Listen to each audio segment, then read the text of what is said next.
And they want to speak with Smollett again about some key developments. That's how they described it in this case. Now, as you remember, this all started about 3 weeks ago on January 29th. That is when Smollett claimed that two masked men punched him, shouting anti-gay racial slurs at him, claiming they even shouted, "This is MAGA country." He believed they poured bleach and looped a rope around his neck. Police then considered him a victim.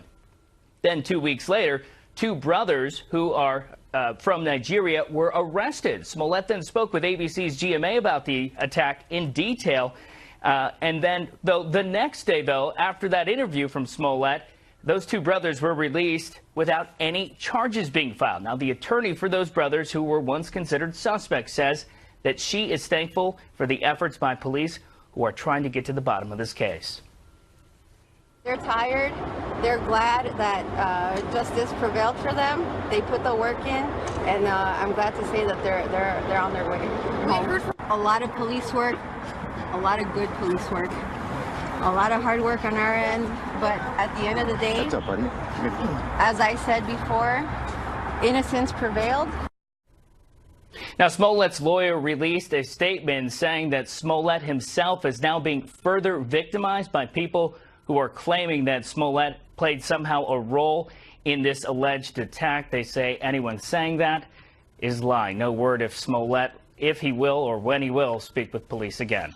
Back to you all. That's right. The police have reached out. All right. Thank you very much for the live report. So the stories out of Chicago are, on some of the news stations, they say that these two brothers were paid $3,500 to stage it, and then they were going to get another $500 when they came back from Nigeria. And then the cops picked him up, and apparently they were very cooperative. They held him for a couple of days. They said, yeah, we bought the rope at this, what was it called? The Crafty Beaver hardware store. Talked all about the stuff. I think they've got their phones. They said that they even had a practice run a few days before. January 25th, and then they executed a little bit later. So the other thing is Chicago police reached out to Smollett, and the cops reached out to him, and to arrange a follow-up interview. So far, they have not heard back, but he's been all lawyered up. He also says, now I feel like I've been re-victimized. The question is, why would you jump to a conclusion with so many questions out there? Isn't this time, after all the stories that we see, twist another direction to hold your fire until you find out the details, especially considering this is race and politics? Right. It's such a turbulent time in America. Because Jussie Smollett presented it, he was the victim of a hate crime. But now it looks like the possibility that it was a hoax. Nonetheless, there was a rush to judgment. Yeah, there was Cory Booker back on January 29th, right after it happened. He tweeted this out. He said the vicious attack on actor Jussie Smollett was an attempted modern-day lynching. And then just recently he was asked about it. A reporter asked him about it, and this is what he had to say. I'm going to withhold until all the information actually comes out from on-the-record sources. We know in America that bigoted and biased attacks are on the rise in a serious way. And we actually even know in this country that since 9/11, the majority of the terrorist attacks on our soil have been right-wing terrorist attacks. The majority of them white supremacist attacks. Okay, so now he's going to withhold judgment until everything comes out. That could be a while. It's a little late.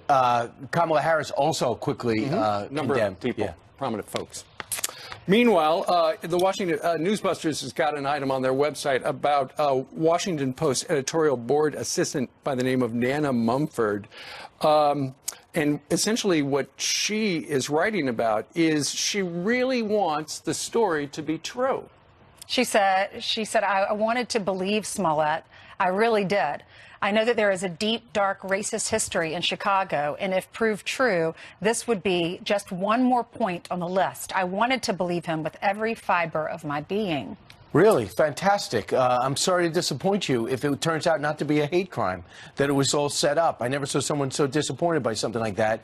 Bethany Mandel joined us on the show about a half hour ago and says, haven't we learned anything from what we've seen in the past? Listen.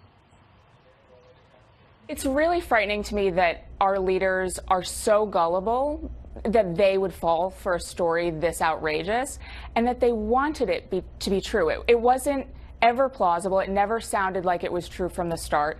And the fact that they employed no critical thinking skills to consider the fact that, maybe this isn't the entire story, and instead they ran with it because they wanted it to be true. I think that's such a sad commentary on the state of our society, that we want there to have been a hate crime in order to employ it. All right. So out in Chicago, they're trying to figure it all out. Was it a hoax or was it a hate crime? Stay tuned. Meanwhile, in 2020, more and more candidates are contemplating or actually jumping into the race. We're up to about 9.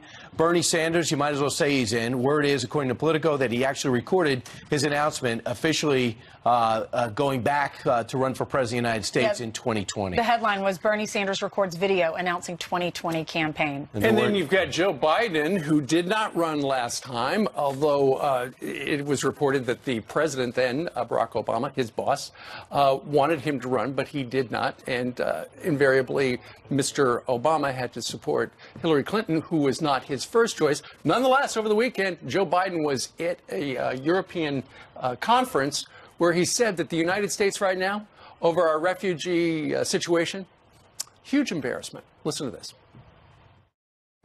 The America I see values basic human decency, not snatching children from their parents or turning our back on refugees at our border. Americans know that's not right. The American people understand, please, because it makes us embarrassing. The American people know overwhelmingly that that's not right. That's not who we are. Administration that pulled the missile defense out of Europe without even telling Europeans ahead of time. Who he is somebody who allowed 600 to 800,000 people die in Syria without even reinforcing a red line that the president blurted out one day extemporaneously. Who we are is watching the Russians come back into the Middle East during his time. And for him to go to Munich, Germany and rip this country in front of other countries is inexcusable. And that is not the sign of a good leader. There's not one of the, there was no That's the sign of somebody running for president. But no, it is not in Munich, Germany. And if you don't see people in Germany come up and rip Merkel at an international conference. You don't see someone come up and rip Macron at an international conference. You go there to express your views, not to get up there and cheer everyone who hates this country in front of all these other countries. Well, that is inexcusable. That's not leadership. He's doing this because he is going to run. It sounds like he's going to run for president. Absolutely. Yeah, but is it your country first? Could you have done that in Iowa? Could you have done that in Delaware? Unfortunately, things have changed. Right. You have politicians that are going overseas talking badly about our country and our administration, and then you also now you have presidents that are speaking negatively about other presidents. Ainsley, you're absolutely right. Once upon a time, politics ended at the water's edge. That ship has long sailed. We had Congressman now, Michael Waltz, with us, former Green Beret commander. He said there's such irony in Joe Biden doing this. This was just the height of irony coming from former Vice President Biden, who, with the Obama administration, presided over the largest refugee crisis coming out of Syria since World War II. It's just really incredible for him to be so sanctimonious when he presided over such a disaster in the Middle East that caused such a refugee crisis. When you're abroad at conferences like that, you're an American first. You're not a Democrat or Republican. You got to stand up as an American. Our opponents are taking note. In fairness, John McCain did go there a year ago and rip the president of the United States. But it's just unacceptable for him to go up there. He should know better. He said 2 weeks ago, I don't hate Republicans. I guess that makes me a bad person, sarcastically. He goes over there and just played into everyone's worst perceptions of what Donald Trump is. And the way he acted towards Vice President Pence was absolutely abhorrent. And to see Angela Merkel, a failed politician who's being drummed out of office, go and condemn America again is absolutely embarrassment to the German people and an insult to us. Donald Trump is a piñata to anybody running for president. That is Exhibit A to me. Yeah, but Joe Biden is running for president. You should never accept it in Munich. Well, it is what it is. Yeah. Well, it doesn't mean it's right. Absolutely not. So if he runs for president and Bernie Sanders run for president, those were the top two in recent polls. Those were the two that got the most votes as far as we asked Democrats, or the poll asked Democrats who they would vote for. And Biden was number one and Bernie Sanders was number two. They've got the best name recognition on the Democratic side. All right. Kamala Harris seems to have the most momentum behind her.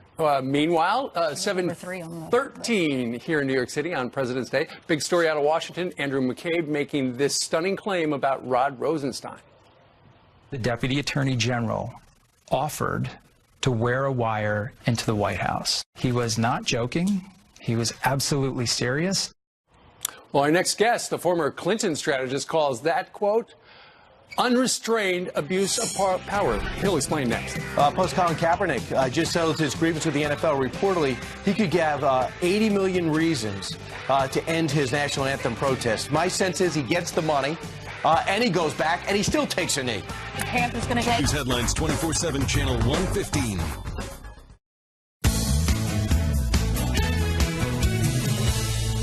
The Deputy Attorney General offered to wear a wire into the White House. He said, I never get searched when I go into the White House. I could easily wear a recording device. They wouldn't know it was there. Now, he was not joking. He was absolutely serious. Wow. Fired FBI Deputy Director Andrew McCabe caught lying 3 times and speaking out about an alleged plot to secretly record the president in hopes of removing him from office. Mark Penn, former advisor to both Bill and Hillary Clinton, joins us now to react. Mark, normally we have you in to talk about polling data and trends, but you were all part of that impeachment process with President Clinton. And what do you think about the way this one's playing out, especially what we learned last night? Well, we're learning more and more exactly how we wound up with another 2 years of Russia investigation and a special counsel. What happened was Rod Rosenstein and Andrew McCabe were ticked off that James Comey was fired. And that firing triggered then this discussion of firing the president, maybe using the 25th Amendment. Maybe getting cabinet members, maybe ousting the duly elected president. And you know what? They decided instead to hire a special counsel and put this investigation with a special counsel, with their friends, out of touch of the normal course of things, deliberately and without any event justifying it. There was no crime. Mark, he says, oh, wait a second. President Trump said, go easy on Michael Flynn. He said, wait a second. You said some nice things about Vladimir Putin. You mocked the investigation. He listed 4 or 5 things. None of them were convincing to launch the 25th Amendment. Well, not only that, but McCabe and the others had all testified before Congress that there was no investigation that had been interfered with in any way. And remember, McCabe is acting head of the FBI. He can't claim that he's been tossed out of power when he's actually the acting head.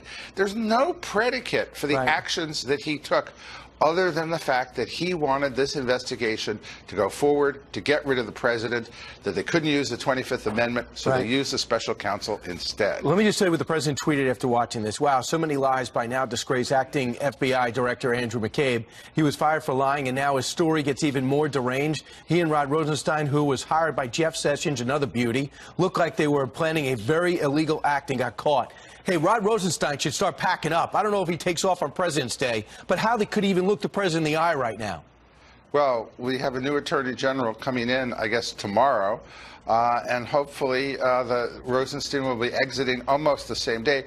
But remember, did Rosenstein lie? He said he was joking. McCabe, who was fired for lying, says he wasn't joking. And so none of these stories actually are really fully vetted at this point, and they're going to have to be called to testify under oath. And you know what? Senator Lindsey Graham said that from Munich yesterday. Enough, because these guys disagree with each other. It's not even about the president right now. Mark, always love your insight. Thanks again. Thank you. Meanwhile, straight ahead, a man gets trapped under a Jeep pleading for help after a crash, and a weightlifter was there to save the day. That hero joins us live.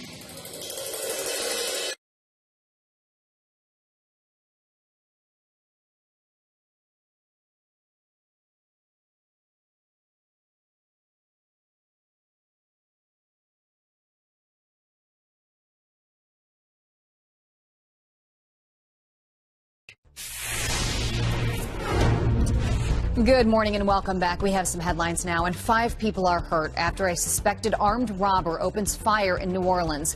One witness telling local media, quote, "It was like Wild Wild West going on." The suspect was shot dead in a shootout with police near the famous French Quarter. All of the victims are believed to be innocent bystanders. One person is in critical condition.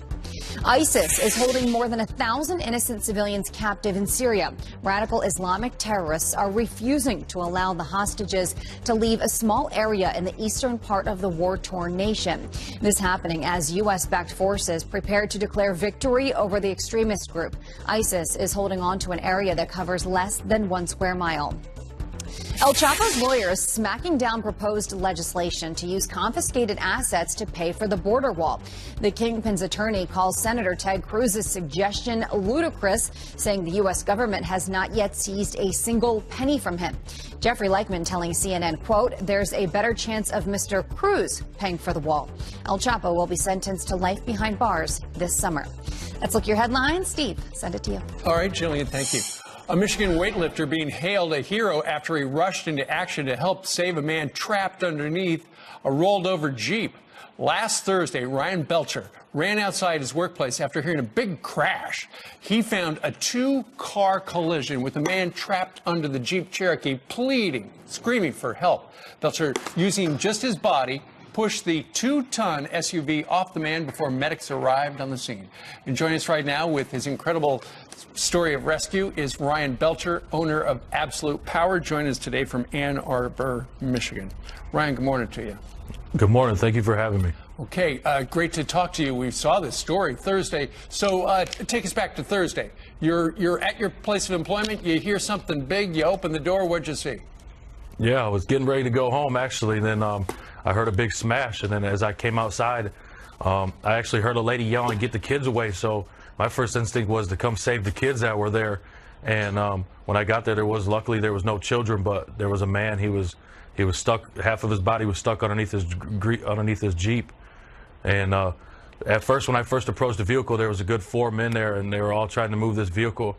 And I seen it wasn't happening, and I figured, what a better time now, to use what I know I can actually do. So the guy was Ryan. The guy was half in, half out of the Jeep that was flipped over. Yes, sir. His lower body was underneath was still inside the vehicle. His legs were, and then his upper body was smashed up against a speed limit sign. Oh man! So you got these 4 other guys. They were already there. They were doing their best. They could not help the guy. What did you do? I just jumped right in. I seen a window that was broken out in the back of the vehicle, and I knew if I could swing the vehicle in a certain direction, I can free him from that pole. So I just stuck my arms in and I don't know. I just grabbed it, lifted it up, and started pushing. And all I heard was, that's enough, we can get him. And I don't know how far, maybe 3 feet. And it was crazy. That's the feeling I felt. Well, man, oh man, you were the guy. I mean, obviously you have the strength of more than 4 men because you were able to do what they were unable to do. You are a weightlifter. You practice 5 times a week. According to one of the papers out there, you have squatted in the past 950 pounds. You've bench pressed 530 pounds, and you've deadlifted 800 pounds. But Ryan, a Jeep Cherokee weighs 4,514 pounds. How'd you do that? Where'd that come from? Where it came from, I couldn't tell you, but I knew one thing is that I didn't want this man to be stuck. And I wanted to get him out of there. So if that's what it gave me the power, I would do it again. I'd save somebody else again if that's what it meant. Oh, man. Well, you were in the right place at the right time for that man. I know that once they were able to drag him out, because you lifted the car up, they took him to the hospital. And you got to talk to him yesterday, didn't you? Yeah, I did. I met him and his family yesterday. It was pretty emotional. I didn't know that the story was not the story, but his story was as deep as what it was. He had some internal bleeding. He was crushed. One of his sides were crushed, so they had a bleeding tube on him. And about 6 nurses stopped me in the hallway and told me thank you, that if it wasn't for me, then he probably wouldn't be alive today. What did he tell you? He told me the same thing in tears, and it was pretty emotional for me. I cried as well, right along with him when he told me that, and he was just so thankful. He just kept calling me Hawk. Hawk, I'm so thankful. Hawk, thank you so much. And we just cried together, and then by the end of the time, we were having a great time, joking. He's in great spirits. He's ready to walk. He said, Hawk, when I start walking, I'm going to be at your gym. You're going to be walking with me. And it felt great. Why'd you do it? You didn't have to do it. You did it. Yeah, I didn't have to do it, sir, but I had to do it. You know, that's how I feel. It just had to be done. I would hope that if I was ever in a situation like that, that somebody would help me. You know, he's got 5 children at home. I got 2. And not to be able to make it home to my children and them seeing that would be devastated. So what a story. Ryan Belcher, hero weightlifter, owner of Absolute Power out there. If you need folks watching out there who need a good guy to work out, he's the man right there. You are a hero, buddy. Thank you so much. That was great. All right. Thanks for joining us today from Ann Arbor in Michigan. Thank you. Good job. All right. That's great. All right, we're going to switch gears. 7:30 here in New York City. Actor Jussie Smollett from Empire claims he was assaulted in a racially motivated attack, but there are new questions about what exactly happened. Was it a hoax or was it a hate crime? David Webb says the case has sounded like a hoax to him from the start. He'll join us live next. Plus, his singer may actually be the MVP of the NBA All-Star Game. The national anthem performance gone viral on this President's Day morning.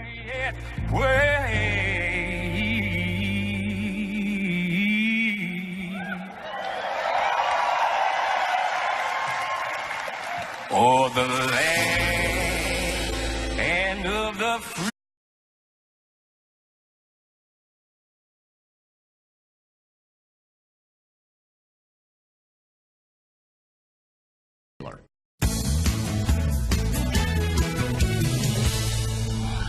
New questions this morning about the alleged attack of Empire actor Jussie Smollett. 2 brothers, once persons of interest, there is a picture of them, Bodybuilders, obviously. released without charges in Chicago. There are reports this case could actually go now to a grand jury. Police have reached out to Smollett and his legal team asking to talk to him again.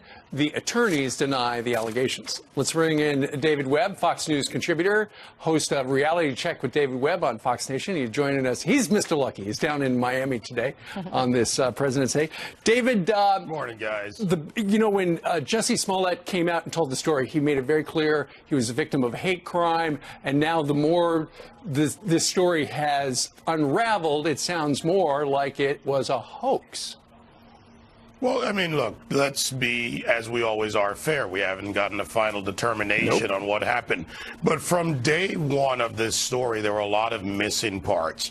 There were too many conflicts, lack of video evidence where there were cameras.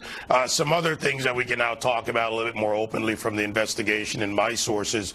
For instance, do you stand there if someone's trying to put a rope, or in this case, a clothesline around your neck? You would be struggling. That means there would be ligature marks. That would have been reported. The fact that he wouldn't turn over the phone records, and when he did, he redacted them. You start adding this together, and new things that are developing in this story, like the fact that they found ripped up magazines at the brother's apartment, which police are now investigating to see if they're tied to the threatening letters sent. That's the component, the legal side. There's a political side, guys. You have Kamala Harris, Cory Booker, and Tim Scott, the Republican, who co-sponsored a bill on anti-lynching. They then go and use this bill, and I'm putting this on Harris and Booker. Scott has been silent on this for the most part, and they go and they use this to push this anti-lynching bill in the Senate.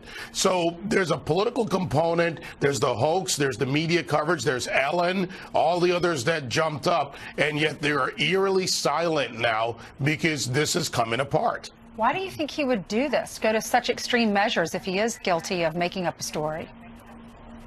Well, the why we won't know till the investigation comes out. I mean, we can go into conjecture, but I don't really want to go there. What I'm looking at is how the reaction of the people and the country are to this. This was an attempt by the left to paint Trump supporters, you know, the MAGA hat as another racist symbol. We've heard that come out of congressmen's mouths. We've heard that come out of elected officials' mouths. And those on the left that want to paint anyone who's on the right, and, by the way, also a Trump supporter, or not for that matter, as a racist. It's about pushing a narrative. And there's another component of this which is not being talked about. It's not about the suits versus the boots, but Chicago PD and you know, cops out there, many of them watching now, they don't like being made fools of. They have a job to do and a hard job every day when they go out the door. And some of my sources have said one of the hardest things for this is they're trying to do their jobs in Chicago. They've got a political stripe. It's a mayoral agency. You've got the command and you've got the precinct level. And they're wasting resources they could have been using to, I don't know, deal with something involving a child, a grandmother, whoever in the community. He could be looking at 3 years in prison if he did this. And the resources they used because he was a famous actor or semi-famous actor away from other so-called less important crimes because the people involved weren't famous. And think about this. You know, we're like, in many ways, we're like a smoldering fire of racial tension at points. This is the last thing America needs, is to have something come out that could sponsor riots across the country. But something like this, someone throwing bleach out there, this is MAGA country, using the N-word, this is no small plot and, you know, and scam. This could have been huge. It's a compendium of behavior when you look at it. The information, we've got the Covington, Kentucky kids. We've got all these different instances where the reality doesn't match the narrative. There's a blowback effect, though, Brian. When it comes to the country, we as Americans are starting to see this. We're starting to see that these incidents are being used to gin up hatred. Where there's real incidents, we'll deal with them. In America, we do. We reject it, and we respond to it. So I hope Americans take the lesson of also doing a real reality check on what racism is and the false charges, because this is not who we are. Well, regarding this case, there are still a lot of questions that we need answers to. The Chicago police are being relatively tight-lipped about it, and there are some leaks from different sides. We don't know exactly what happened, but nonetheless, a lot of people are scratching their heads. What is happening in Chicago? David, thank you very much for joining us live today. Sure thing. And then the president will be in Miami later, 21 minutes before the top of the hour. Hey, Jillian. Hey, good morning. So we're following a number of stories, starting with this. 6 illegal immigrants are under arrest, accused of running a multi-state drug trafficking ring. They allegedly smuggled meth and cocaine between Texas, Georgia, and the Carolinas. The suspects have ties to a Mexican drug cartel, considered to be rivals with the cartel formerly run by El Chapo. New York City Mayor Bill de Blasio blaming Amazon for pulling out of a deal to build a new New York headquarters. The bottom line is this is an example of an abuse of corporate power. They had an agreement with the people of New York City, but Amazon just took their ball and went home. The mayor clarifying $3 billion offered in tax breaks would happen only after the city saw jobs and revenue. He was replying to criticism, most notably from Democratic Socialist Congresswoman Alexandria Ocasio-Cortez. So what might the Green New Deal look like in real life? Consider this. According to the Wall Street Journal, the city of New York pays more than $1,900 to install LED light bulbs at each of its city-run apartments. Well, that's a total of $33 million throughout the city. The article says that's because of labor costs and green energy requirements, similar to the proposed Green New Deal. The big winner at the NBA All-Star Game may have been Anthony Hamilton. And the Rockies red glare, the bomb bursting in the air came through. Well, it's clear to see why the singer going viral for his powerful rendition of the national anthem in his hometown of Charlotte, North Carolina. But on the court, Team LeBron beat Team Giannis 178-164. I will send it back to you. Beautiful start. It might as well have been the Globetrotters. I've never seen a game like that. They are fun to watch. They don't even try to play defense, though. I know. But all the tricks that they do. I know. We used to have to go watch the Globetrotters for that. All right. Best of the best. Thank you very much. Okay, Democrats say President Trump is making up the crisis at the border. Simply no emergency there. Unquestionably not a national emergency. All hands on deck to refuse this president. Well, one angel mother who was in the Rose Garden for the president's announcement says it's absolutely an emergency, and she's going to join us live. And instead of pressing her on the policy,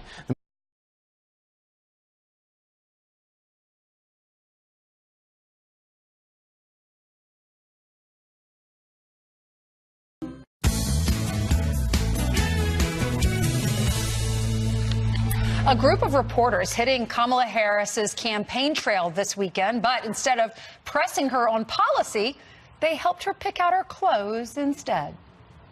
Oh, yeah. That's it.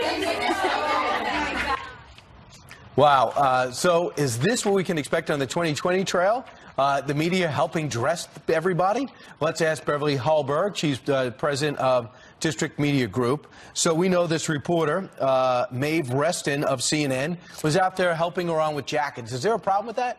I think that there is, because one of the main aspects of being a political reporter is that as you interact with a candidate day to day on the campaign trail, you want to make sure that you remain objective. So what you see in this video is you do have 3 reporters there, one that you just mentioned who helped pick out this sequence jacket. The other 2 reporters were laughing in the background, and all 3 of them tweeted this out, showing that they didn't even think that this was a problem. This obviously crosses the line, and I think in many ways gives more credibility to conservatives and President Trump, who think that there is bias in the media. Well, Beverly, is this more of here we go again? Because remember, the media fawned all over Michelle Obama. They wanted to know who designed all of her clothes, where she was going to shop. She was in the headlines and front page of, or front cover of so many different magazines. And then you have Melania Trump, who's clearly a fashionista and dresses beautifully, but she gets so much negative coverage about her clothes. Is it because just Republican versus Democrat? Is this what we're going to expect in 2020? I think that we can. You find that when it comes to women who are conservative or Republican, they often are not praised by the liberal media. You can take a look even at Nikki Haley, let's say, someone who made great strides in her political career and probably will. You don't see her in Marie Claire and other magazines being labeled as someone who's overcome. And I would even say, think about Carly Fiorina, who has run for president. Can you imagine this happening with someone from CNN and NBC? You wouldn't have this same type of standard. But I think as conservatives, especially as conservative women, we see this quite often. You know, it's interesting, Beverly, for in the short term, Democrats are going to be more upset by it because she's got 18 competitors, right now about 8, but it'll be up to 2025. And they're going to say, why is she getting favored treatment? Remember, Hillary Clinton complained, and they even mocked it on SNL, that Barack Obama got easy questions. She got the hard questions. The media was so easy with him, so hard on her. So in the beginning, this is going to be an intramural fight. They'll push back if she gets too much favorable coverage. Yeah, and first of all, I have no problem with them wanting to cover her entering this establishment. You even had Casey Hunt from MSNBC seem to miss the point entirely, saying, well, you had Lindsey Graham covered when he was skeet shooting, or Scott Walker when he was on a motorcycle. That is covering an activity, that's covering a hobby. What we're talking here is participation. So on your point, Brian, it makes me wonder with Kamala Harris, are these reporters going to be bearing stories that would have put her in a bad light? Are they going to be helping her with debate prep? I think especially for women who are Democrat, giving answers to questions. I think that there is a double standard, especially if you're a Democrat and a female. Reporters are going to want to cover you favorably. All right, Beverly, thank you so much for being with us. Thank you. All right, 12 minutes before the top of the hour, President Trump weighs in moments ago about the deputy FBI director he just fired. Not just fired a year ago. Andrew? There's a new study, and it's revealing study is very personal. In 2005, she was diagnosed with MS, and she's now detailing her journey in a new op-ed about why these findings are so significant. Here with more is Fox News senior meteorologist and our friend Janice Dean, and National MS Society President and CEO Cindy Zaghi-Boilo. Nice. Nice to see you both. Janice, we'll start with you. I read your op-ed on foxnews.com. Why did you decide to write it? I feel like I'm going to get emotional. Because it's my journey and it's so many people's journey, and I think the new findings is something that we all knew. We all know somebody who has MS.